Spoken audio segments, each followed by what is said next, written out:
internacional sobre essa questão crítica. No seu novo livro, Multiplicador de Ameaças, a Sherry dá uma perspectiva de dentro dos esforços militares para lutar contra os desafios à segurança global postos pela mudança climática, uma questão urgente. O livro nos leva ao campo de batalha dentro do Pentágono para mostrar como os militares dos Estados Unidos estão confrontando as mudanças climáticas. Há mais de 30 anos, quando a Sherry virou a primeira oficial ambiental chefe do Pentágono, vocês podem imaginar a situação. A sua experiência sem precedentes a posiciona para responder às perguntas mais urgentes sobre mudanças climáticas e segurança nacional de hoje. Como o pensamento dos líderes militares evoluiu, quais são os planos de contingência e onde eles veem os conflitos do futuro. O livro da Sherry é uma leitura essencial para todos interessados em ganharem um entendimento mais profundo desse tópico. Nós ficamos felizes de anunciar que a Ellen Press, a editora, está oferecendo desconto de 20% quando você usa o código THREAT no website. Nós vamos compartilhar o link para isso. Sem mais delongas, Sherry, a palavra é sua. Muito obrigada. Muito obrigada, Mariana. É um prazer estar aqui com vocês e obrigada, Duncan, e também todos vocês. Eu fico muito feliz pessoalmente com essa parceria. Eu acho que é tão importante. Então, é um prazer estar aqui com vocês hoje. Obrigado. Eu acho que esse é o último slide, Mariana. Então, vamos até o primeiro slide. Aqui está o primeiro slide. Então, o livro Threat Multiplier, ele é uma história minha e a história da jornada ambiental e climática das Forças Armadas nos últimos 30 e poucos anos, como vivida por mim. E eu digo para vocês, já que várias de vocês são aqui do Brasil, que eu tive o privilégio de, lá em 1996, eu acredito, de realizar a primeira conferência ambiental do Hemisfério Oeste, com os líderes militares da região, com o nosso comandante do Comando Sul daquela época, o general Wesley Clark. Isso foi muitos verões atrás, mas nós lançamos, isso começou o engajamento contínuo. Eu acho que ele é muito mais forte hoje. Eu fico feliz de ver essa parceria que vocês têm entre o seu Centro de Soberania e Clima no Brasil e também as várias universidades britânicas. E eu vou dizer aqui que se vocês não são membros do Conselho Militar Internacional sobre Segurança e Clima, eu acho que vocês poderiam pensar em se juntar a nós nessa jornada. Então vamos começar essa jornada. Próximo slide, Mariana, por favor. Esse é o roteiro da discussão de hoje, o nascimento da segurança climática e ambiental, como começamos, como vemos os riscos regionais pelos olhos de generais e almirantes no mundo, como as Forças Armadas podem liderar, por exemplo, sobre a resiliência climática e energia limpa e o que precisamos fazer no futuro para melhorar a segurança em termos de clima. Próximo slide. Então, a tese básica é esta, que nos últimos 50 anos, desde o início da Guerra Fria, nós vimos uma convergência entre as mudanças climáticas, ambiente, meio ambiente e segurança nacional. Então, aqui, na parte de cima, vemos os principais marcadores do que chamamos de segurança nacional, internacional, OTAN, o Pacto de Varsóvia. Aí, no fim da Guerra Fria, nós temos a queda do Muro de Berlim, a dissolução da União Soviética, e aí o 11 de setembro. E eu vou dizer a vocês aqui, brasileiros, que isso aqui provavelmente é muito focado nos Estados Unidos, né, mas vocês podem pensar nos seus próprios marcadores aqui, né, e chegando até a época da Covid. E no fundo, parte de baixo aqui, vemos as questões, surgindo as questões de surgimento da Agência de Proteção Ambiental Americana, esforços nacionais e esforços internacionais, o Programa Ambiental das Nações Unidas, de Paris, o Protocolo de Montreal, temos a Cúpula da Terra, e aí também temos o Acordo de Paris, e hoje a distinção de que a segurança climática é uma segurança nacional e internacional. Próximo slide, Mariana, por favor. Então, um pouco sobre a minha história. Eu comecei na Guerra Fria, trabalhando no Comitê de Forças Armadas do Senado, monitorando nosso programa nuclear. A gente produzia materiais de fissão para armas nucleares e todos os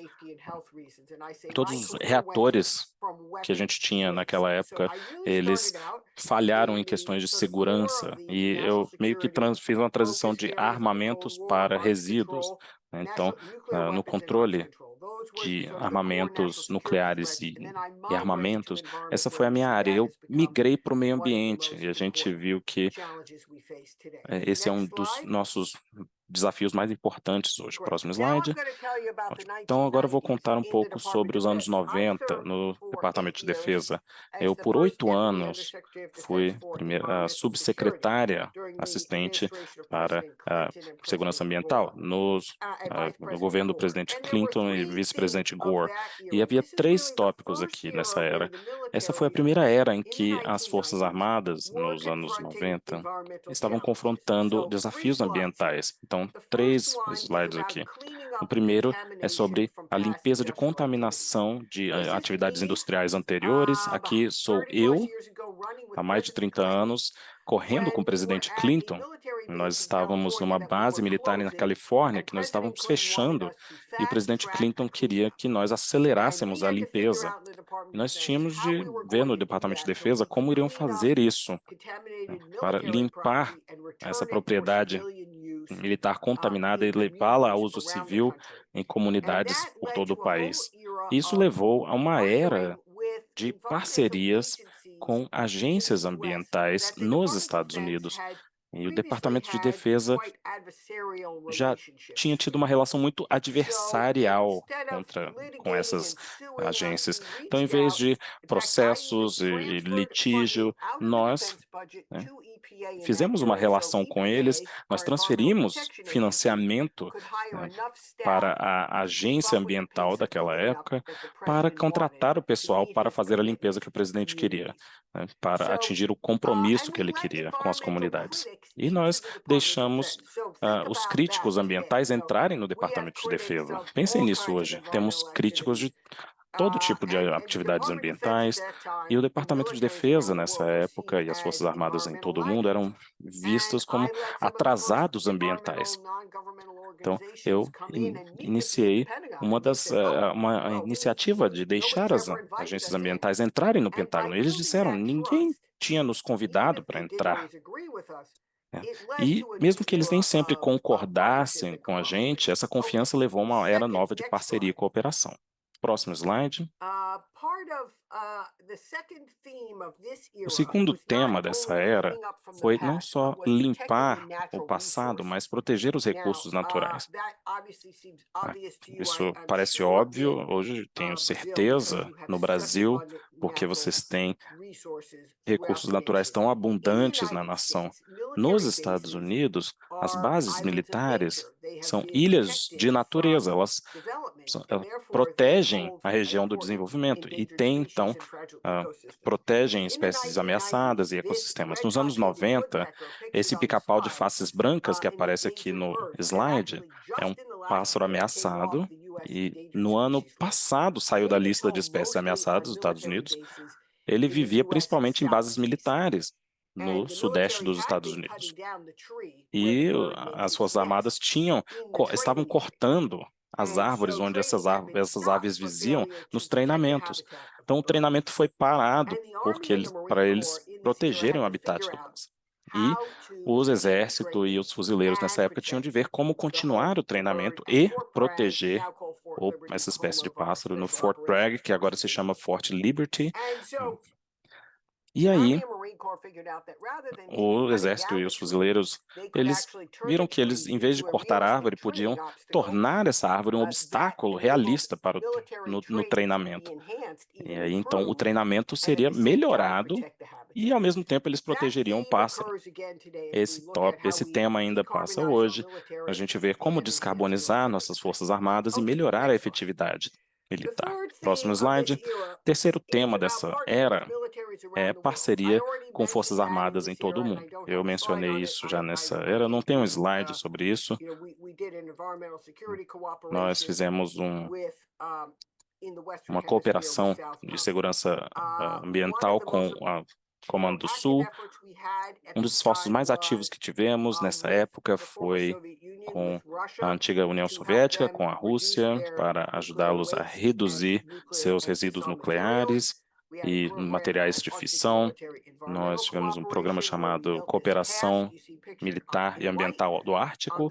Nós vemos aqui essa figura aqui em branco no slide, né? Nós tivemos esse recipiente para que os resíduos de submarinos afundados na União Soviética não contaminassem a água e a pesca. E a gente poderia colocar nesse recipiente o nosso resíduo nuclear e mandá-lo para armazenamento. Isso era um exemplo de cooperação ambiental de militar para militar, Força Armada para Força Armada. Isso muito acontece hoje, liderado nos Estados Unidos pelos combates comandos, mas também pelo Conselho Militar de Clima e Segurança dos Estados Unidos. A gente faz esse engajamento com outras forças armadas para melhorar nosso treinamento e eficácia e melhorar a segurança climática. Próximo slide. Então, aqui para a era do clima. Bom, no meados dos anos 2000, depois de sair do Departamento de Defesa, eu entrei num think tank chamado Centro de Análise de Navais, e a gente estava avaliando as implicações das mudanças climáticas para a segurança e defesa, e em 2007 lançamos esse relatório, Segurança Nacional, Ameaça da Mudança Climática, em que vimos que a mudança climática projetada era uma ameaça séria à segurança nacional americana, e era um multiplicador de ameaças, que é o nome do meu livro. Então, ela criaria tensões, aumentaria tensões e instabilidade nas regiões mais voláteis do mundo. Ela aumentaria as tensões até em regiões estáveis. A gente vê incêndios, inundações, tufões e tempestades. E a gente também conectou mudanças climáticas, segurança nacional e dependência energética como um conjunto de ameaças globais. Próximo slide. Então, vocês conhecem os multiplicadores de ameaças. A gente viu a temperatura aumentando no mundo, secas prolongadas, incêndios, aumento do nível do mar, inundações, tempestades, derretimento das calotas polares, né? E mais. Próximo slide.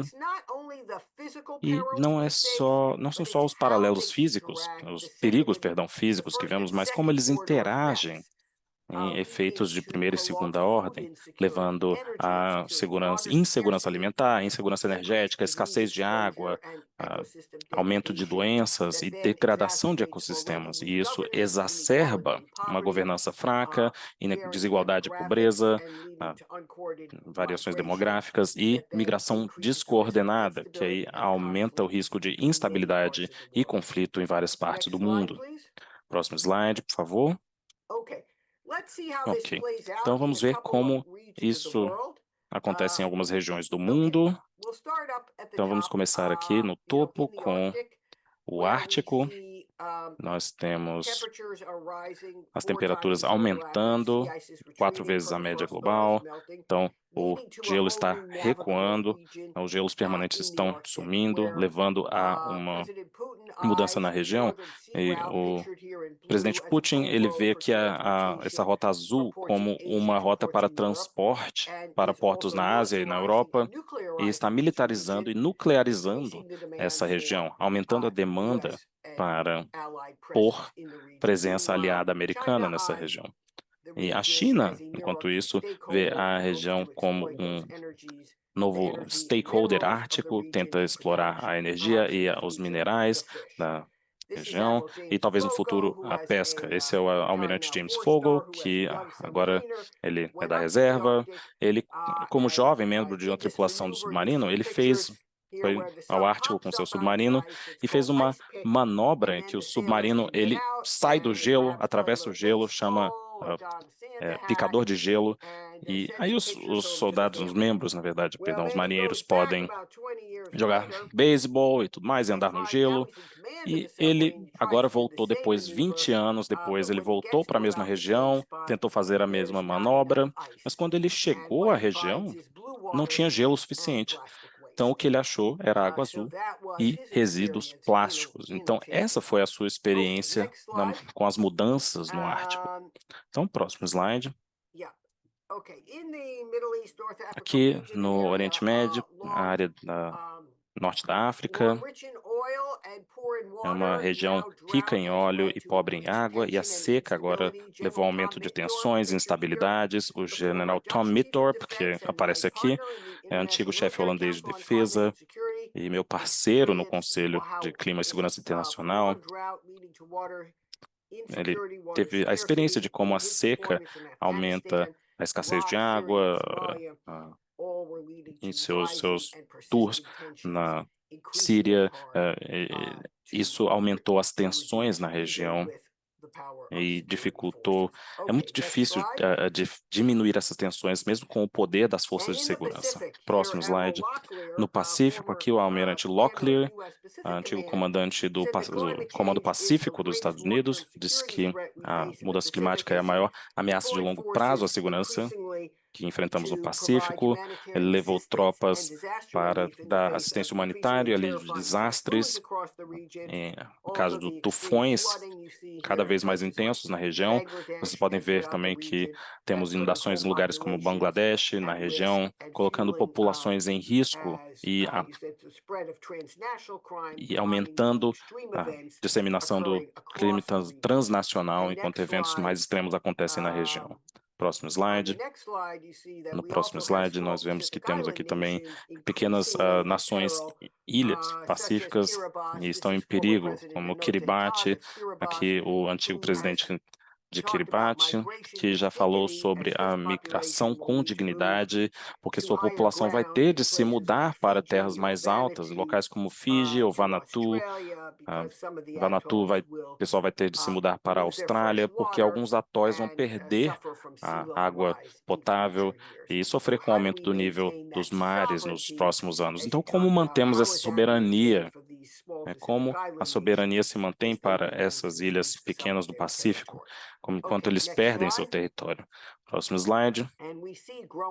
E nós temos aqui a migração climática crescente pelo mundo, muitas pessoas mais se mudando, sendo deslocadas, e crianças em risco, é claro. Próximo slide. Aqui, eu poderia fazer toda uma sessão sobre o hemisfério ocidental, mas eu tenho só um slide aqui hoje. Eu espero aprender mais com vocês aqui na conversa. A general Laura Richardson, que acabou de deixar o cargo como comandante do Comando Sul dos Estados Unidos.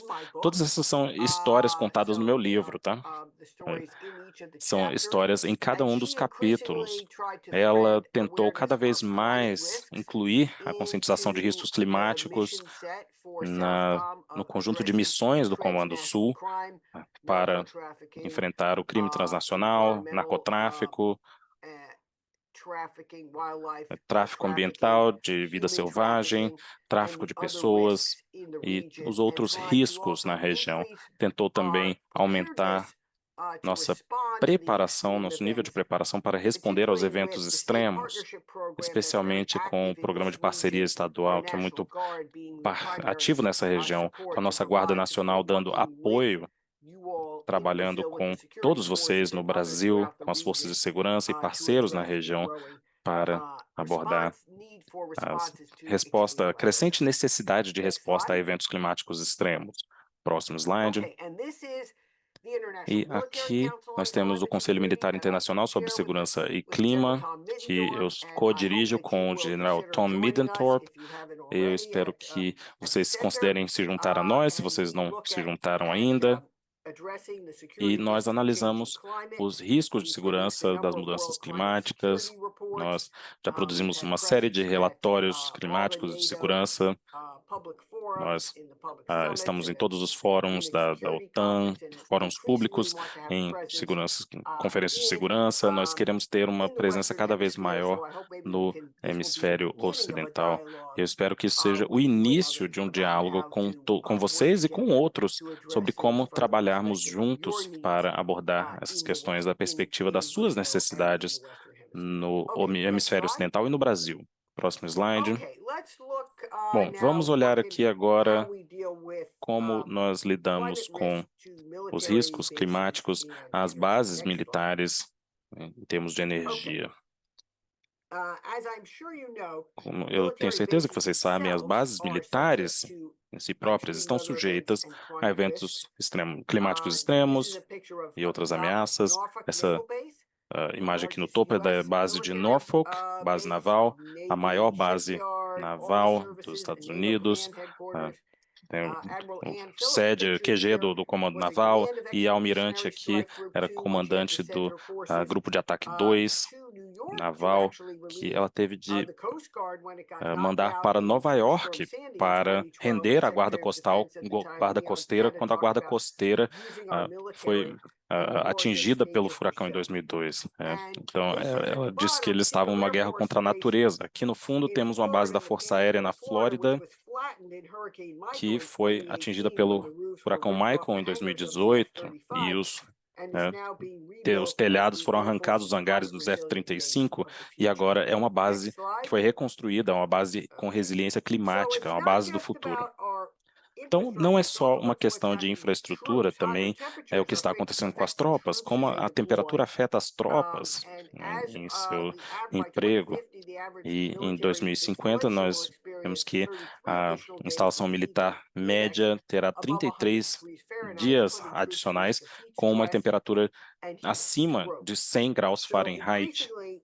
Então, cada vez mais, a prontidão militar depende da proteção das nossas forças e que nós permitamos que essas forças operem em temperaturas mais quentes. Nós temos de pensar em hidratação, saúde humana, regimes de treinamento e equipamentos de proteção. Próximo slide. E aí tudo se trata, no fim, de como usamos a energia. Isso aqui é um gráfico sobre como o Departamento de Defesa usa energia. Podemos ver que 2/3 é para energia operacional, para as nossas forças, principalmente para aeronaves, e 1/3 mais ou menos para as bases militares. Então, próximo slide. Então, o que podemos fazer sobre isso? O foco tem sido menos combustível e mais luta.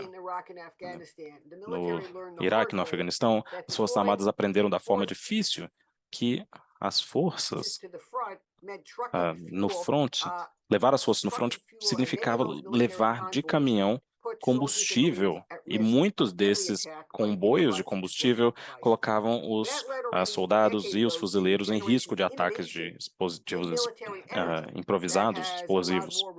Então, houve avanços na energia militar que permitiram que fontes renováveis fossem levadas ao front e houvesse eficiência no uso de combustíveis e tipos de combustíveis também no design de aeronaves. Aqui temos um exemplo de um design de aeronave novo, que tem uma melhoria de 30% em eficiência, não só para reduzir a demanda de combustível, mas aumentar também a autonomia de voo. Aqui temos o próximo slide. E uma outra forma que as bases militares podem se descarbonizar é tentar atingir o net zero, que é um requisito agora nos Estados Unidos para que as bases militares atinjam o net zero, o zero de emissões líquidas, até 2050. Então, essa é a primeira base em net zero em Albany, na Geórgia, no estado da Geórgia. Tem uma micrograde, uma microrede, para a base poder operar fora da grade militar, da grade energética, a rede energética. Eles também têm resiliência energética para a base operar, mesmo se houver um ataque cibernético, ou se a rede elétrica falhar. Eles também convertem resíduos para energia. E, para finalizar aqui, para irmos para as perguntas, para onde vamos no futuro? Como podemos fazer um climate proof, prevenir o avanço do clima?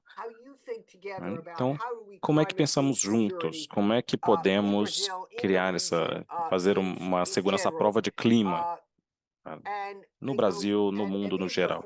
E eu acho que esses são os 4 pilares.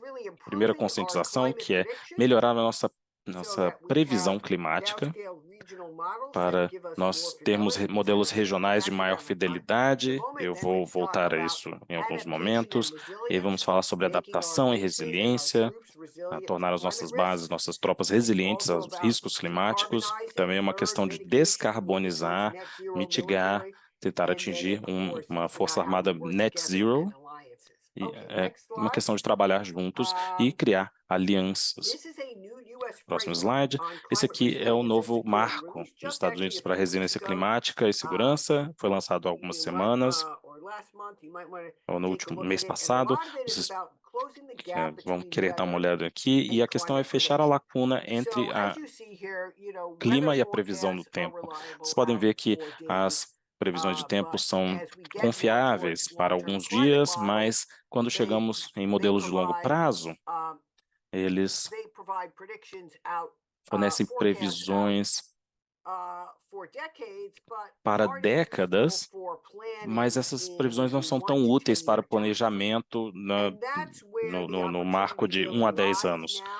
E é aí que temos a oportunidade. Cada setor da sociedade precisa disso, do transporte, a agricultura, a pesca, para garantir que nós tenhamos essa fidelidade de 1 a 10 anos. E isso tem a ver com entender melhor também os ciclos de El Niño e Laninha. Então, parte disso é ciência, parte disso é modelagem, parte disso é inteligência artificial, parte disso é reunir essas ferramentas de precisão de uma forma que vocês trabalhem nos seus think tanks, ou nas Forças Armadas, ou no seu mundo de tomada de decisão, vocês possam usar isso para tomar decisões sobre tudo, em questões de planejamento militar, exercícios militares, até a infraestrutura que precisa ser duradoura e resiliente por décadas. Próximo slide. E eu vou usar aqui como um exemplo, eu espero que isso aqui seja só um exemplo que possamos discutir na região. A OTAN agora tem um centro de excelência de mudanças climáticas e segurança, em que eles realmente eles integraram as mudanças climáticas na sua missão principal para atingir objetivos de defesa e dissuasão. E eu tive o privilégio de participar do lançamento desse centro na última cúpula da OTAN e também falei na primeira cúpula de Montreal de Clima e Segurança. E eu acho que isso é uma marca de onde precisamos chegar, né? Agora, as forças militares, os membros da OTAN, que agora são mais de 30, eles precisam integrar a segurança climática e ambiental nos seus objetivos. Próximo slide. E para terminar numa nota positiva, nós queremos segurança, mas o que queremos também, no fim, é paz e construção da paz. E eu tive o privilégio de receber um prêmio no início do ano de pacificação, porque devotei grande parte da minha vida, e eu acredito que esse seja o trabalho tem em seu cerne. O clima e a segurança, ele ajuda as nossas forças a levar para um melhor futuro, construindo soluções locais e resilientes para deixarmos um melhor futuro para nossos filhos. Próximo slide. E é assim que vocês podem comprar o meu livro, que eu espero que vocês comprem, e eu fico muito feliz de receber agora as perguntas e termos uma conversa. Obrigada. Thank you, A little sir. louder, please. Ah, Well, thank you so much. That muito was obrigada. very, very interesting Foi and uma insightful. palestra muito interessante. I expect that thought-provoking as Eu well. espero. By the questions Ela that foi we muito already have provocativa here, também. and by the E questions nós that we temos are perguntas generating já in the chat. aqui So, e vamos receber as you perguntas already do chat. showed in Então, the como a beginning, Mariana we're disse no starting início, with some nós vamos questions from começar your com colleagues, algumas from the perguntas dos military nossos technicians and colegas your aqui das instituições partners militares, that nossos helped to parceiros, make que this ajudaram talk to come a true. So, tornar isso the aqui uma first one that we realidade. have Então, a here primeira is pergunta que from temos Mila. aqui é da It Mila, refers to how the e ela US has tem been em relação a integrating como os climate Estados change Unidos estão and integrando as mudanças sustainability climáticas e into its national sustentabilidade defense em strategy. sua And estratégia de what defesa are the main nacional. lessons E quais learned são as that we can principais lições share aprendidas with other que podem ser countries as well, compartilhadas com particularly outros thinking países, that com o Brazil Brasil, has some especialmente different pensando que o Brasil tem peculiarities algumas peculiaridades diferentes e alguns posicionamentos geopolíticos diferentes também. A Mila é do Centro Soberania e Clima, e também nós temos aqui uma segunda pergunta, que é do professor Rubens. O nexo entre o clima, a mudança climática e a segurança é inegável, então essa convergência é uma ameaça existencial à sociedade. Contudo, a principal causa da mudança climática não vem da defesa e segurança, é do desenvolvimento. Então, quais seriam as consequências para o envolvimento da segurança e a governança internacional? Vocês conseguem me ouvir claramente? Sim, eu consigo te ouvir. Eu espero que tenha entendido as duas perguntas. Tem mais 3. Você gostaria de responder todas ou eu vou dividindo? Bom, eu vou começar com as 2 primeiras, senão eu não vou lembrar das próximas. Sim, sem problemas. Então, vamos dividir em 2 e aí depois nós abriremos para a plateia também. Ok. Muito bem. Sobre a primeira pergunta, sobre a integração de mudança climática, das mudanças climáticas, a estratégia de defesa e planejamento militar. Os Estados Unidos hoje têm um esforço significativo no que chamamos de educação climática. Então, nas academias militares e também nas instituições profissionalizantes militares que os líderes de alto nível atendem, mas também no nível dos mais baixos, dos soldados, seja para as forças individuais, forças singulares ou comando de combate, tem um foco no treinamento, um foco ambiental no treinamento. Eu acho que isso vai ser muito importante. Tende a se tornar parte do seu trabalho e você tende a poder mensurar e gerir isso. Você não pode gerir o que você não mensura. Uma das coisas que eu fiz no Departamento de Defesa nos anos 90 foi montar a primeira série de métricas e mensurações ambientais. Então, a gente poderia ver o quanto a gente tinha limpado uma base militar, ou o nosso compliance com a lei de proteção ambiental, lei de proteção a espécies ameaçadas. E as Forças Armadas são treinadas para responder a uma ordem, um comando direto. E quando você dá a eles uma coisa para mensurar, seja como você opera em uma área de treinamento para minimizar o desmatamento, por exemplo, ou uma menor pegada de carbono no treinamento. Todas essas medidas, quando são integradas no comando, elas se tornam uma rotina. E isso também é uma das principais contribuições que a OTAN, como uma aliança de segurança, está fazendo nessa área. A OTAN já opera há muito tempo com padrões e as forças singulares precisam ser interoperáveis, é o que eles chamam. Então, um tanque alemão e um tanque americano têm de poder conversar, mas eles também utilizam um combustível comum. Então, agora que pensamos na descarbonização, nós queremos ter um padrão comum, medidas comuns. E isso é uma das coisas mais importantes que a OTAN está fazendo agora, desenvolvendo esses padrões, como chamamos de STANAGs. Eles, no futuro, vão fornecer essa possibilidade de medir, mensurar as emissões, mas de descarbonizar. Agora, sobre a segunda pergunta, a securitização.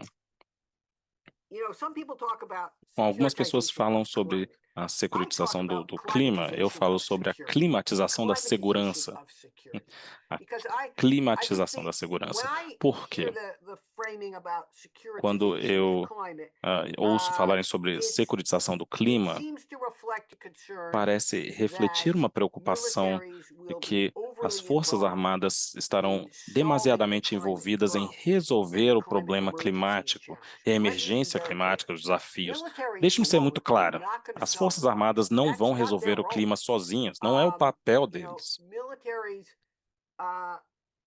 As Forças Armadas podem e devem organizar a casa em termos das suas próprias emissões, mas mesmo nos Estados Unidos, onde temos uma força armada enorme, é 1% do consumo energético. Então, os militares devem liderar, por exemplo, sim, mas será o resto da sociedade que determina o quão rápido nós desenvolvemos os combustíveis sustentáveis de aviação, ou marítimos, ou melhores baterias. E aí, quando pensamos em quais são as soluções para os riscos climáticos no nível local, como construímos resiliência nas sociedades, as forças militares devem ser um parceiro importante, mas só um parceiro. Isso tende a ser liderado pela diplomacia, desenvolvimento, ONGs, governos no setor civil, em que as forças militares são o suporte. É assim que eu penso sobre isso, e é aí que eu acho que as soluções mais sustentáveis de pacificação estarão. Os militares vão liderar, por exemplo, mas e talvez dar transporte, as coisas que as Forças Armadas fazem bem, logística, mas reconhecendo que a estratégia vem daqueles que podem ver o que o futuro será no setor civil. Excelente, Sherry, muito obrigada.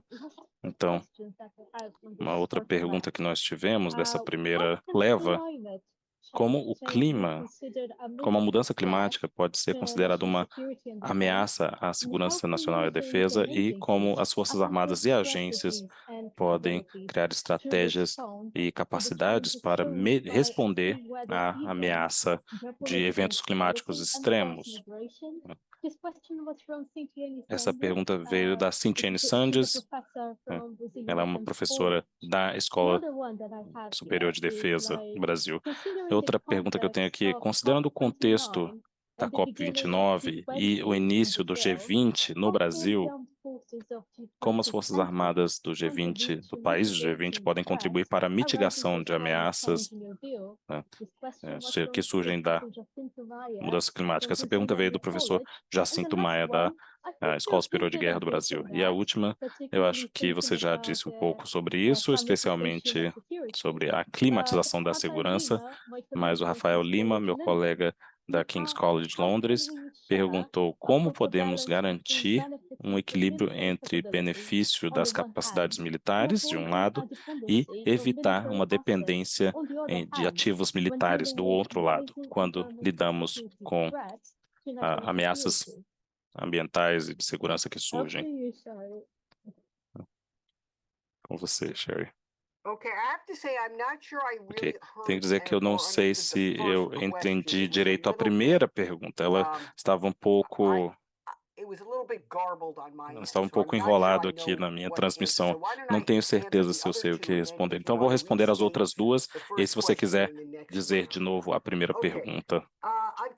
Então, na COP29 e G20 no Brasil, bom, a COP atual parece não ser tão ambiciosa e tão otimista quanto a de Dubai no ano passado. E agora temos a eleição nos Estados Unidos, que todo um outro nível de imprevisibilidade no sistema.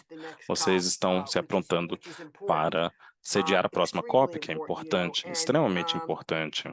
E vocês têm uma oportunidade, eu acho, de demonstrar vários elementos diferentes da financiamento climático, sustentabilidade, resiliência e até segurança. E o que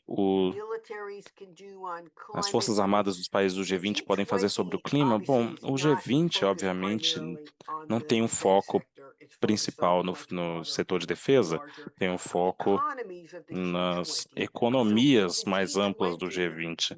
Então, se os membros do G20 fizerem um compromisso com a sustentabilidade e com liderar pelo exemplo em suas próprias economias, isso deve ser refletido no que as Forças Armadas fazem e como eles arrumam a própria casa.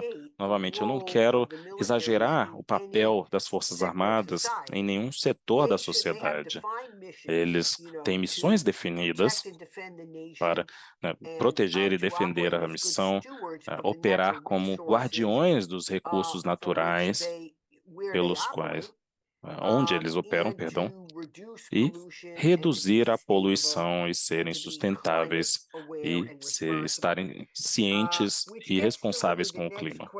E isso me leva à próxima pergunta sobre os benefícios e riscos do aumento da dependência nos militares para responder a eventos climáticos extremos. Bom,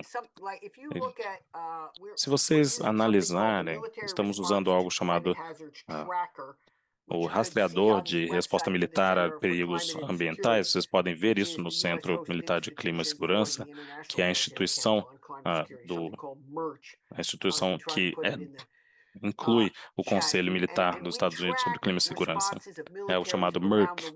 Nós rastreamos a resposta dos militares em todo o mundo a riscos climáticos e ficou muito claro que as Forças Armadas em todo o mundo estão cada vez mais tendo de responder a enchentes, incêndios, eventos climáticos extremos em seus próprios países, seja uma inundação no Brasil, outras partes da América Latina, ou incêndios na Grécia recentemente, incêndios nos Estados Unidos. Teve um grande aumento no número de membros da Guarda Nacional dos Estados Unidos responderem a incêndios nos últimos anos. Então, como lidamos com isso? Podemos... Primeiro, a coisa mais óbvia é reduzir esses riscos, né? Então, queremos reduzir os incêndios, as inundações, esses eventos climáticos extremos. E a gente não está muito bem com isso como uma sociedade. Então, como temos capacidades mais robustas no lado civil, não podemos aumentar o número de pessoas que vão fazer essa resposta de emergência no nível local, e temos também a nossa guarda em reserva, né, que o equivalente seria da nossa Força Nacional, que são civis que são chamados para responder a eventos extremos, e eles cada vez mais estão sendo chamados para essas respostas emergenciais. E eu vejo essa missão das Forças Armadas, eu não vejo um futuro em que essa missão será reduzida. É por isso que a educação climática é muito importante, o alfabetismo climático. Sim, com certeza. Eu acho que você já respondeu a outra pergunta, porque o que eu entendi da pergunta do meu colega é que nós estamos presumindo que a mudança climática apresenta muitas ameaças, mas a pergunta, eu acho, era como mudamos isso, como transformamos isso em formas de resposta a essas ameaças da perspectiva militar. Então, eu acho que sim, acho que foi brilhante. Existe um colega nosso, o professor Rubens, que gostaria de fazer uma outra pergunta. Então, Rubens, a palavra está aberta. Sim. Então, Sherry, muito obrigado pela oportunidade de ouvir, de te ouvir falar e de fazer uma pergunta. Eu estou me perguntando aqui também, uma pergunta bem direta, como nós podemos lidar com o crescente negacionismo na sociedade e esse crescimento dentro dos militares também? Como os convencemos a liderar, por exemplo, nessa situação? A educação climática é suficiente para fazer isso? Bom, Rubens, é uma ótima pergunta. Nos Estados Unidos agora, nós tivemos campanhas massivas de desinformação, e isso foi uma grande parte, tomou grande parte na última eleição, e eu não vejo isso, indo embora no futuro. Eu acho que se tantas pessoas estão desinformadas sobre tantas coisas hoje, e essas pessoas recebem as informações cada vez mais nessas pequenas caixinhas né, da internet, das fontes protegidas que podem estar fornecendo informação imprecisa. E eu acho que, infelizmente, as pessoas nessa área, e especialmente filantropias e até educadores como vocês, têm de pensar em como vocês comunicam o trabalho que vocês fazem. A pesquisa e a análise, isso é suficiente hoje? É suficiente fazer a sua pesquisa, fazer a sua análise, falar, discutir em um grupo como este de educadores informados, especialistas e think tanks, né, quando estamos deixando de lado uma grande parte da sociedade? Sabe, quando eu comecei esse trabalho há quase 20 anos sobre a mudança climática e segurança com generais e almirantes, sabíamos que tínhamos de conversar com pessoas que eram céticos do clima e pessoas que tinham uma voz que eles podiam, por exemplo, entrar em áreas conservadoras dos Estados Unidos ou em alguns outros lugares e fazer reuniões. Mas hoje, isso quase que não basta, porque as pessoas estão recebendo suas informações e as campanhas, que, por exemplo, aconteceram no último ciclo de eleição, por exemplo, pelo Elon Musk, alimentados por ele para criar desinformação. Isso está minando muitos aspectos da sociedade. Eu queria ter uma melhor resposta para você, mas eu diria que nós temos de ser relevantes. Eu acho que muitos de nós não nos focamos o suficiente nisso porque requer uma série é uma comunicação diferente, uma abordagem diferente à comunicação do que nós pensávamos no passado. E pode não ser só sobre fatos, pode não ser só uma questão de evidências. Muito obrigada, Sherry. Rapidamente, antes de passar às outras questões, meu colega Duncan quer fazer também uma pergunta. Duncan, a palavra é sua. Yes, thank you, Sherry, for that Obrigado, presentation. Tamires. Obrigado, Sherry, pela So my apresentação. question is, Então, a minha given the pergunta é uncertainties sobre, around the dadas scale as and pace of the energy incertezas transition, sobre a do you transição think there is energética, o strategic and ritmo, operational você acha advantage que of moving away existem from fossil vantagens fuel and being estratégicas e a component of operacionais some de more nos climate conscious afastarmos dos military combustíveis that fósseis e avoids too much of a sermos risk while forças many armadas countries are cientes persisting do with clima? their fossil Né? fuel consumption? Ou vale insistir no consumo de combustíveis fósseis? Bom, Duncan, muitas vezes falamos sobre é muito mais uma questão de missão do que emissão. Então, não é só a descarbonização pela descarbonização nas Forças Armadas, mas é uma questão de entender onde podem haver vantagens estratégicas ou táticas de darmos propulsão às nossas forças de outra forma. Então, por exemplo, em vez de levar combustível para o fronte, no Iraque, no Afeganistão, ou no próximo conflito marítimo com a China, se nós pudermos reduzir nossa linha de suprimentos, tendo baterias mais avançadas, ou no exemplo da aeronave, né, se tivermos mais autonomia de voo, podemos melhorar a eficácia, a efetividade militar. Então, é uma questão de como atingir efetividade militar com tipos diferentes de fontes de energia. Então, se a gente cegamente só diz, não, eu não gosto de renováveis, eu vou continuar usando combustíveis fósseis, talvez a gente perca oportunidades de atingir, por exemplo, um veículo híbrido elétrico mais silencioso, porque a gente ignorou essa oportunidade. Então, não é como se as Forças Armadas fossem deixar os combustíveis fósseis. Isso não vai acontecer, mas também não acontece na nossa sociedade, na maioria delas. Mas nós podemos descarbonizar. Precisamos pensar em quais são as oportunidades de melhoras de eficácia nas forças singulares em todos os tipos de uso de energia. Obrigada, Sherry. E nós temos 9 perguntas da plateia, então eu vou passar de 3 em 3, se você preferir, ok? Então, a primeira,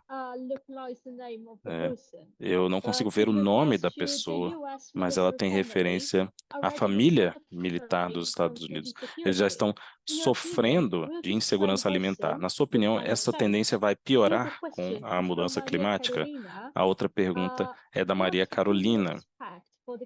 O que você espera para os anos seguintes, em nível nacional e global, considerando a realidade da mudança climática, mas também o negacionismo do Donald Trump com a sua promessa de fortalecer políticas protecionistas e sair de acordos climáticos? E a próxima é do Bruno, um aluno de doutorado da King's College, e ele está pesquisando o valor estratégico das ilhas oceânicas para a segurança marítima. Nesse contexto, a pergunta é: qual é a sua opinião sobre a relação entre as bases militares nas ilhas e o meio ambiente? É possível que ambas existam juntas? Ok. Bom, sobre insegurança alimentar, eu acho que essa é uma área em que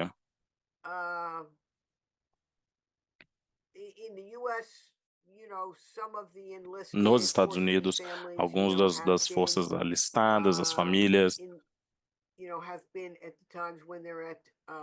houve épocas em que houve mais insegurança alimentar para as patentes mais baixas, por exemplo. Então, eu, na verdade, estou envolvida com uma organização que chama Blue Star Families, que ajuda a dar suporte a essas famílias e dá, entre muitas outras coisas, alimentos e outros equipamentos e materiais para essas famílias militares em todo o país. Eu acho que é uma área que tende a receber mais atenção do que outras que têm insegurança alimentar no país. Há uma preocupação com as famílias militares, mas foi uma área, realmente é uma área em que, infelizmente, nós tivemos de agir. E também há toda a questão de dietas nos Estados Unidos e tudo mais, mas não vamos entrar nesse assunto agora. Bom, sobre negacionismo climático, bom, o Trump considera a mudança climática, ele desconsiderou a mudança climática no seu primeiro mandato. Eu acho que a gente vai voltar a isso. É infeliz que nós estejamos demonizando clima. Demonizar o petróleo e gás também não leva a nada, então nós temos de conversar sobre quais são os riscos e depois reduzi-los. Eu acho que nós vamos a outro período de disrupções com o governo que entra. Eu acho que é isso que eu vou dizer sobre isso. E aí, a segurança marítima, a opinião entre as bases militares e as ilhas pequenas. Bom, obviamente, se pensarmos no Caribe ou no Pacífico, certamente, tem estratégia importante, tem importância estratégica na presença dos Estados Unidos e há ecossistemas e um meio ambiente frágil. As Forças Armadas têm uma responsabilidade de entender a sua pegada. Sua operação no passado nem sempre foi muito boa, eu vou reconhecer isso. Nós tivemos de fazer muita limpeza de bases no Pacífico, no Caribe, em outros locais. Eu acho que com o treinamento e conscientização corretos, isso pode ser melhorado. Eu já vi muitas melhoras na minha vida. Perfeito, Sherry. Bom, as próximas perguntas. O José Pinho de Andrade Lima. Ele agradece pela apresentação. A pergunta dele é sobre o que a pandemia de Covid-19 deixou de aprendizado no enfrentamento de novas ameaças relacionadas ao clima e alterações nos ecossistemas e biodiversidade. Outra pergunta que temos aqui é de Romeu Ferreira Emídio. Ele é pesquisador do IBGE aqui no Brasil. E a pergunta dele é: quais são os mecanismos atuais, desafios inerentes à produção, aos sistemas, a sistematização de dados sobre o nexus do tema? Quais seriam os mecanismos em termos de dados e sistema de dados? E a última pergunta aqui dessa leva é de João Paulo Pereira. O que você acha que a OTAN pode fazer para fortalecer as suas ambições para atingir emissões zero até 2050? Quais são os principais desafios que ainda têm de ser abordados? Okay. Muito bem. On the first question, Sobre a primeira pergunta, sobre Covid e as pandemias, uma das principais lições do Covid foi que as ameaças da biossegurança são reais e continuarão a aumentar, e nós não estávamos preparados o suficiente para isso. E eu diria que não estamos só em uma crise climática, mas em uma crise de biodiversidade agora também. Então, ao analisarmos aqui as crescentes ameaças à biodiversidade global, e é claro, vocês vivem em um dos países com maior biodiversidade, um dos mais importantes do mundo, como vocês fazem essa gestão? Então, temos de conectar essas questões de uma forma que, nos anos 90, nós pensávamos sobre o meio ambiente, contaminação do meio ambiente, dos recursos naturais, mas aí veio o clima depois, e a biodiversidade e ecossistemas como um fio conectado, né, de segurança ecológica. Esse é o futuro aqui, eu diria, enquanto pensamos não só em segurança climática, mas algo mais amplo, segurança ecológica, que inclui a biodiversidade, que reconhece a importância dos nossos sistemas naturais, de tudo, da pesca às florestas, e como eles contribuem para a saúde e o bem-estar. E entender esse quadro mais amplo e por que é importante reduzir o tráfico ecológico da vida selvagem, a pesca excessiva, e por que isso também apresenta riscos de segurança. Eu acho que especialmente a área que recebeu mais atenção do que outras nos últimos anos foram as ameaças de pesca excessiva, pesca ilegal, e como isso mina também a segurança alimentar de tantas pessoas. E eu acho que aí, se pensarmos também no papel, digamos, no papel das Forças Armadas, né, não é o papel primário das Forças Armadas nos Estados Unidos, é uma questão para a Guarda Costeira lidar com pesca ilegal, mas às vezes as coisas tomam uma magnitude tão significativa como a pirataria na costa oeste da África. Envolve, às vezes, a Marinha dando suporte à Guarda Costeira, e em lugares onde temos aumento da pesca ilegal. Sobre dados, se eu entendi corretamente, nós temos tantos dados no mundo hoje, tem tantas formas de obter dados por inteligência artificial, por aumento no uso de satélites, observações. Então, nós temos observação de dados, mas também temos de ter ferramentas para decisão. E eu acho que é aí onde estamos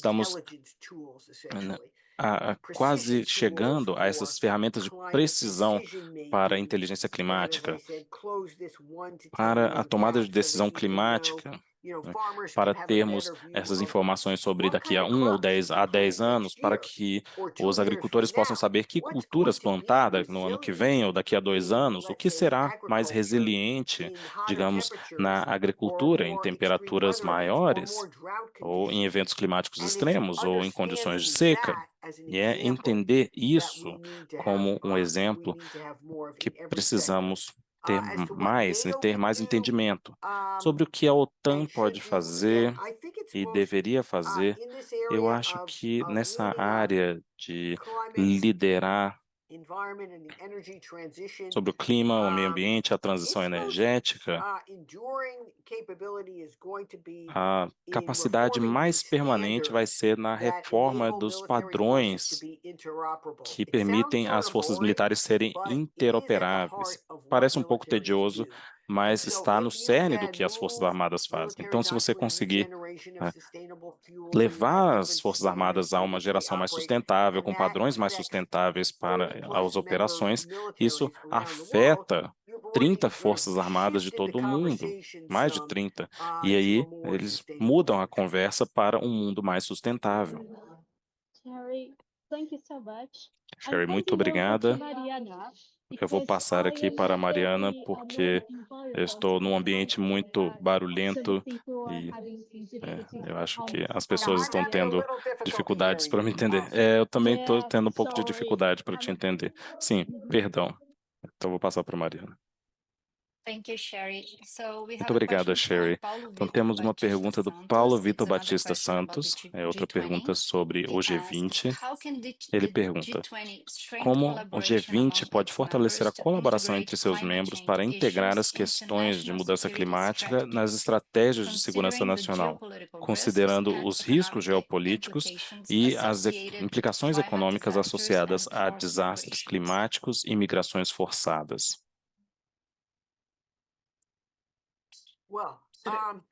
Okay, did you want me to take Bom, that question? você quer que eu Yes, responda yes, essa? maybe. Sim, sim, pode ser. Okay, thank you. Well, you know, Bom, I obrigada. think Então, US bom, eu acho que, unfortunately, I don't see the US right now infelizmente, eu leading não on that vejo os Estados Unidos subject, but agora I do think liderando other nessa members of the questão, G20 mas eu acho can que put outros that more membros do front and G20 center, podem for colocar essa questão como mais addressing proeminente, you know, the risks abordar os to riscos societies and our countries às and the G20 sociedades e aos economies nossos of increasing países e migration as from economias do climate change. G20, os riscos And I do do aumento de think those migrações motivadas pelas solution mudanças sets climáticas. then E go eu acho to que os how we think conjuntos de about soluções aí reforming teriam climate relação sobre finance. como pensamos I em think we have reformar to o recognize, financiamento and this I climático. think is Eu going acho to que be temos de reconhecer, e this is eu going acho to be an que interesting question now for Brazil, essa é uma which is pergunta the muito host of the é uma next questão COP. muito importante para o But Brasil, que sediará a increasingly, próxima COP, mas I think cada that vez mais we are eu finding that penso que how nós we estamos confront climate descobrindo que risks como is not going to confrontamos be os riscos determined climáticos não vai ser um, determinado,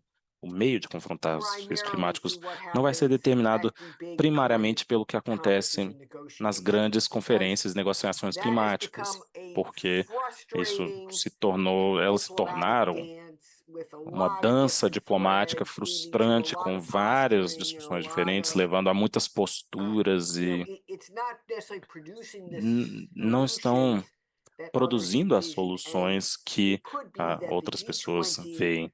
E pode ser or que o other smaller G20 groupings of key countries e outros grupos is menores de better able países to chave advance tenham melhores capacidades de avançar solutions or future directions on para climate. soluções So e direções I think it's a futuras great sobre o clima. question.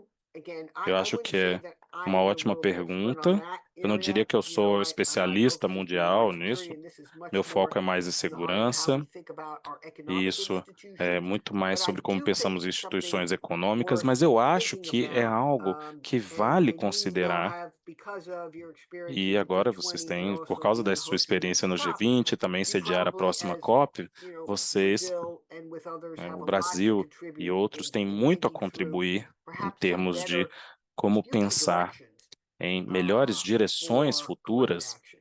para a ação climática. Thank you, Sherry. We have another Obrigado, one from Sherry. Jeffrey Temos Duke. mais uma do He Jeffrey asks, climate Duke. change being a Ele global pergunta, security issue, how do we draw a mudança meaningful climática sendo balance uma between questão global de segurança imperatives to global, take actions como on climate nós change criamos um and equilíbrio sovereignty as entre it relates imperativos to globais voluntary para actions by agir sobre mudanças states? climáticas e a soberania relacionada a ações voluntárias Well, dos you Estados? know, that's what nationally determined commitments was Bom, supposed é to aí do que as in the NDCs context of deviam our entrar global no climate agreements. contexto dos nossos acordos climáticos globais. And, you know, you could say E, progress on that has bom, been, podemos dizer que o the progresso nessa goals are área, good, but the né, ou progress seja, towards os, achieving them has os objetivos são bons, mas o progresso para atingi-los é menor que o desejado. Então, bom, qual é o equilíbrio correto? Eu acho que parte disso...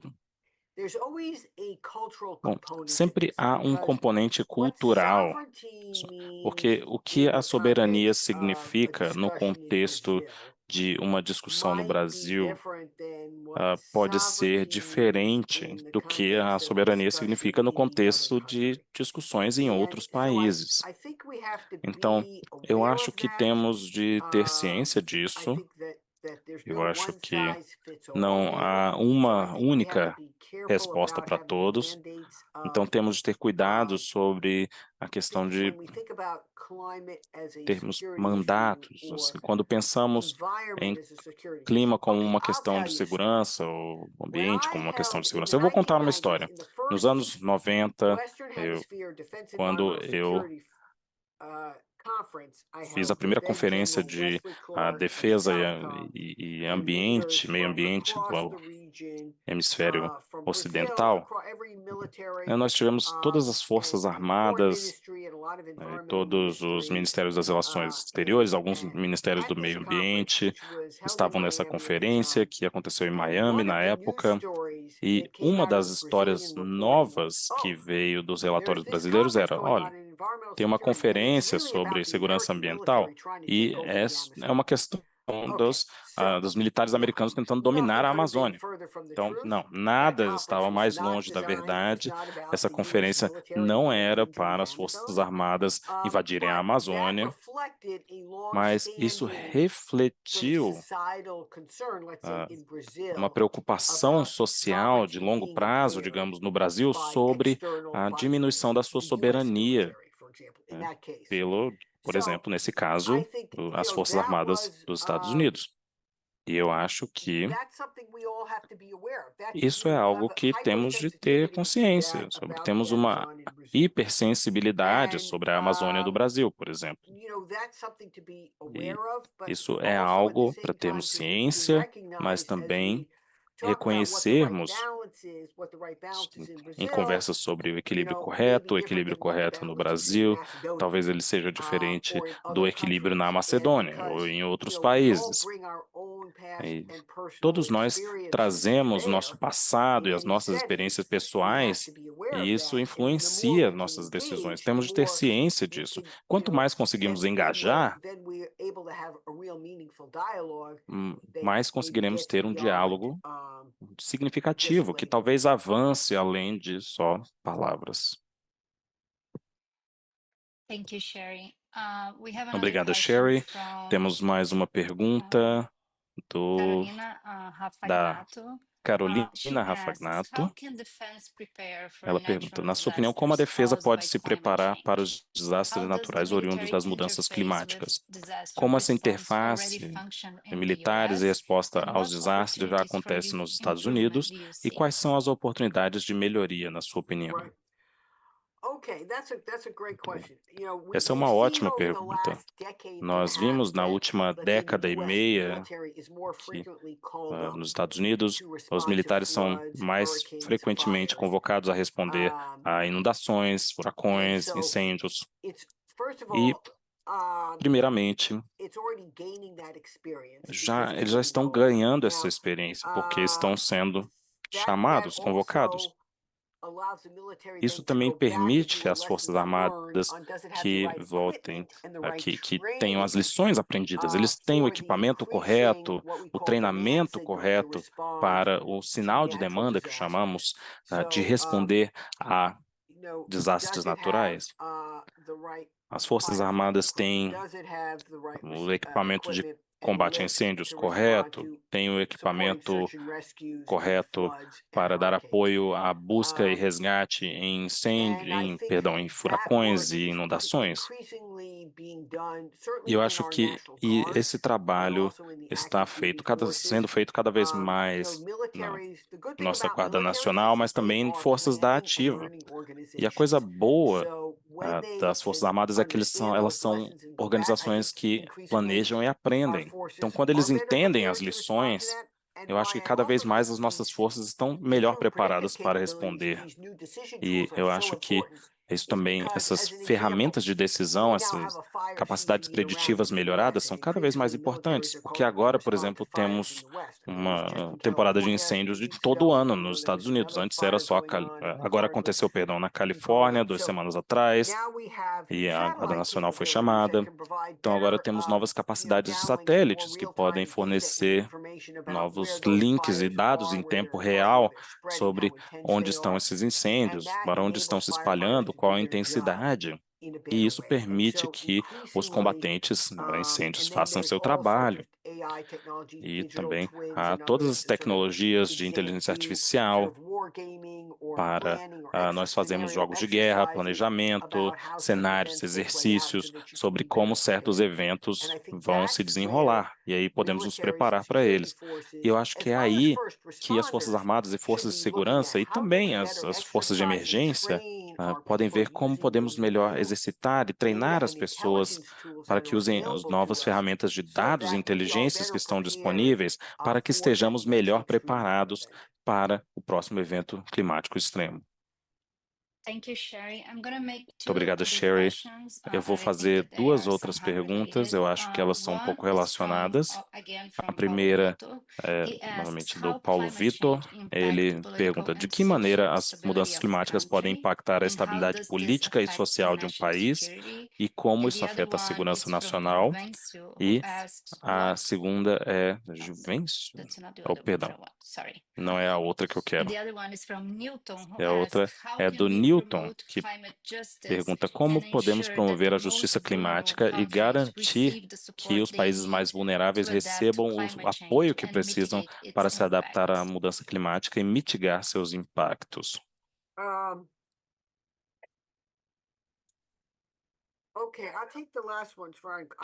eu vou responder a última primeiro, sobre justiça climática.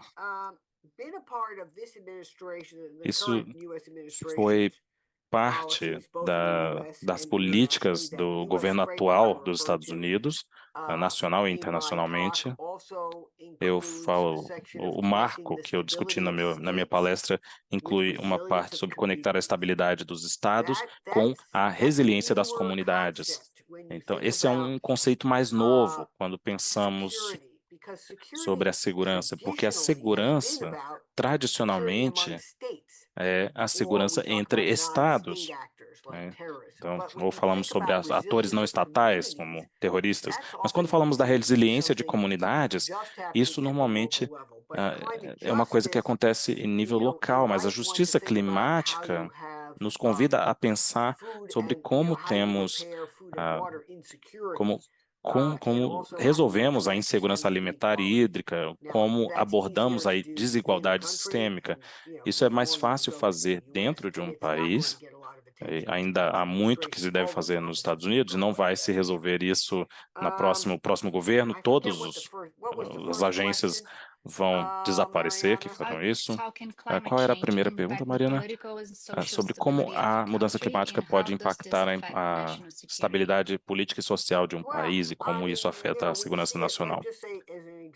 Bom, digamos aqui como um exemplo, os furacões que ocorreram nos Estados Unidos logo antes da eleição, Helene e Milton, que passaram pela Flórida e a Carolina do Norte e levaram a grande desinformação e instabilidade nessas áreas profundamente afetadas.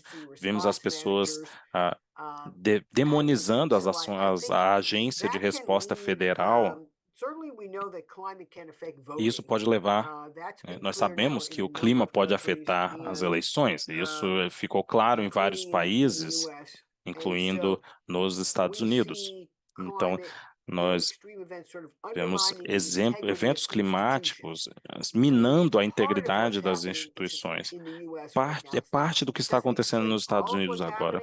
Não explica tudo o que está acontecendo, mas certamente o fato de que regions are stressed, As increasingly stressed when they suffer regiões extreme weather events, makes them more locais estão vulnerable to missing recebem um misinformation. estresse And then there's quando now a whole wave in the ocorre US of sort um of evento saying, climático well, government extremo. Isso doesn't leva know à us, desinformação e government can't agora save us, let's há just uma break up the whole thing. um pensamento nos Okay, and Estados I'm Unidos, just gonna o tell you governo não something nos honestly, ajuda, my vamos parents destruir are tudo. Holocaust E eu vou refugees. dizer, My olha, parents were os born in meus Germany pais são in refugiados the do early Holocausto. Eles 1930s. They were nasceram among the na fortunate Alemanha no few início dos anos who were 30, able to escape. 1930, But e eles conseguiram, eles many tiveram a perished. sorte de 6 conseguir million escapar, died mas in the muitos war. pereceram, 6 And milhões that's, and morreram, part of mais it's até. because E, in that em case, parte, a whole society was willing isso to acontece porque support Hitler and turn toda uma against sociedade established estava institutions disposta a dar and suporte a turn Hitler against e se many voltar contra innocent people in instituições já society. estabelecidas And we e see some of prejudicar those muitas threats pessoas throughout inocentes many na of our countries sociedade. today. Nós vemos Definitely there's muitas another dessas kind of that in the ameaças nos US nossos right países now. hoje.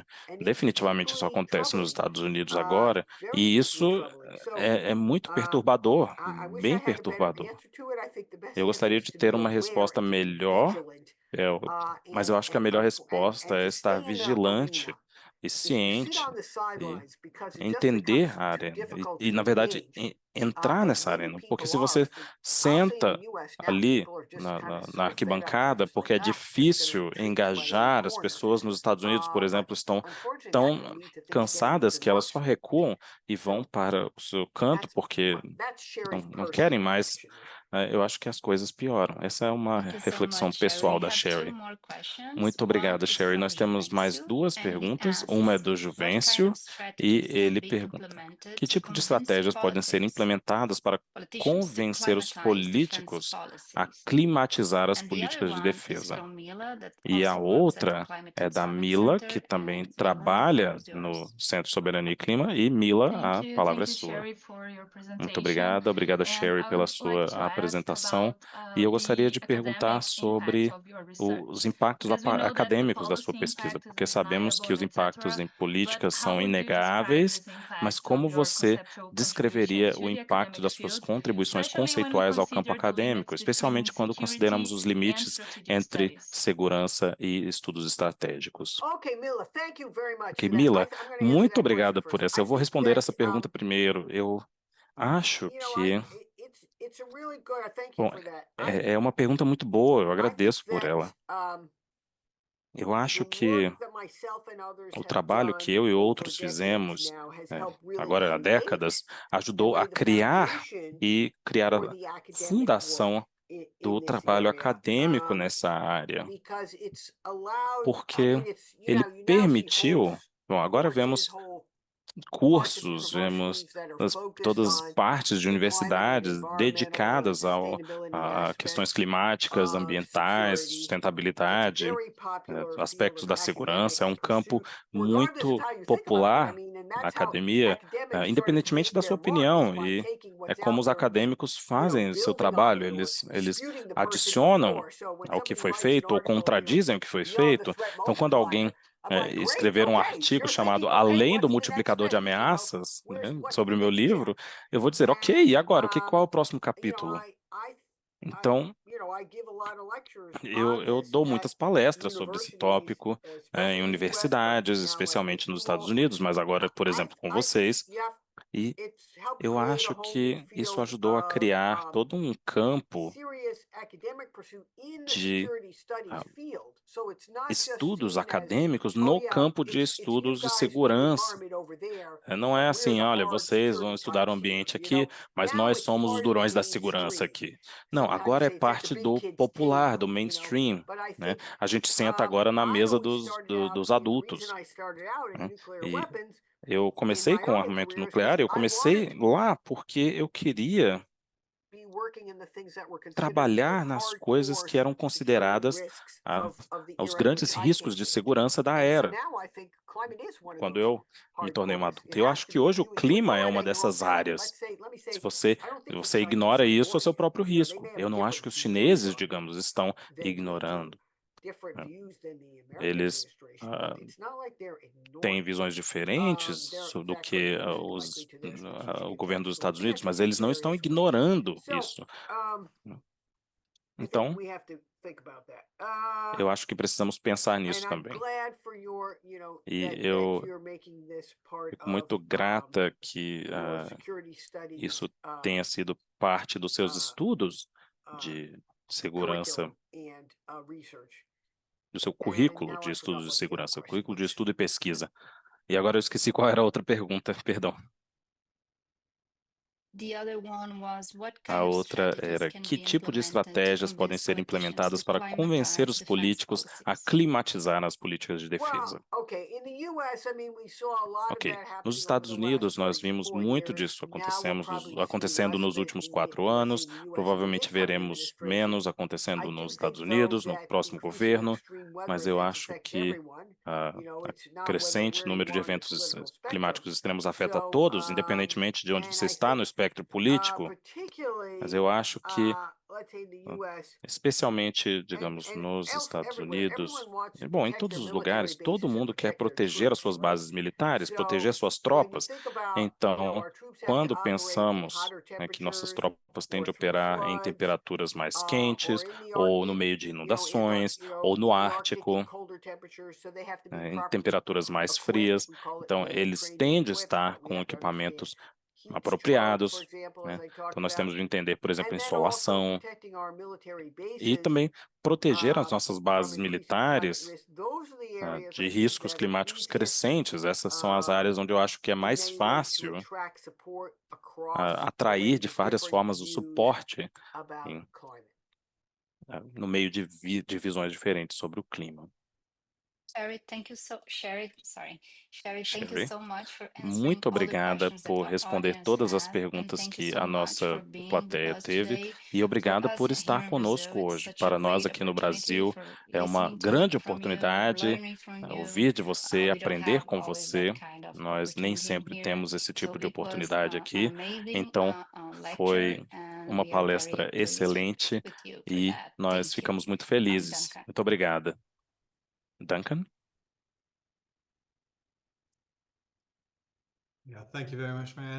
Sim, muito obrigado, Mariana. Obrigado, Sherry. Só para repetir o que a Mariana disse, foi um privilégio ouvir você falar sobre o seu livro e parabéns novamente pelo livro. Então, muito obrigado também à nossa plateia pelas ótimas perguntas e a discussão.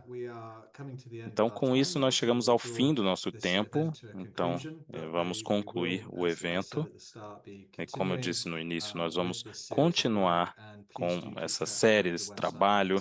E, então, por favor, fiquem atentos ao site do Centro Soberania e Clima para garantir que vocês saibam os eventos que estão acontecendo e também que vocês possam acessar os vídeos e relatórios desses eventos. Obrigado aos nossos colegas e parceiros, obrigado novamente, Sherry, e desejamos a todos um ótimo dia. Sherry, muito obrigado. Eu espero ter a oportunidade de visitar o Brasil. Eu só estive aí uma vez, então estou pronta para outra viagem. Seria ótimo. Talvez a gente tenha a oportunidade na COP30. Sim. Seria um grande prazer. Seria ótimo. Eu espero que vocês leiam o livro e eu ficaria muito interessado em saber de vocês, quando vocês lerem, o que vocês acham e se vocês têm outras perguntas. Se vocês tiverem, só mandem para mim. Obrigada por tudo que vocês fazem e Mariana e Duncan, nós podemos continuar conversando sobre o IMCCS outra hora. Então, muito obrigado, Sherry. Obrigada novamente, Sherry. Obrigado. Tchau, tchau. Obrigada.